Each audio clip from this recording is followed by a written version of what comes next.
Changing your MAC address can prevent tracking by some entities.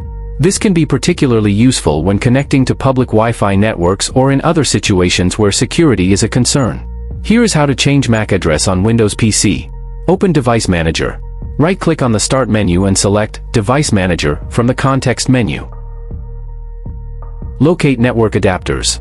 In Device Manager, expand the Network Adapters section. Identify the network adapter for which you want to change the MAC address.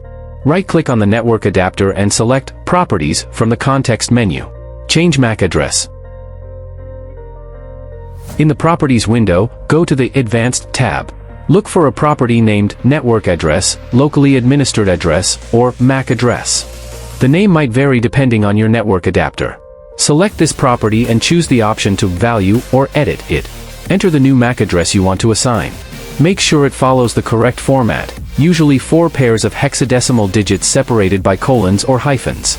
Here's an example of a valid MAC address format. Apply changes.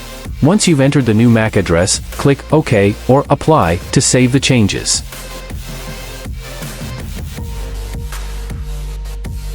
Restart the computer or network adapter.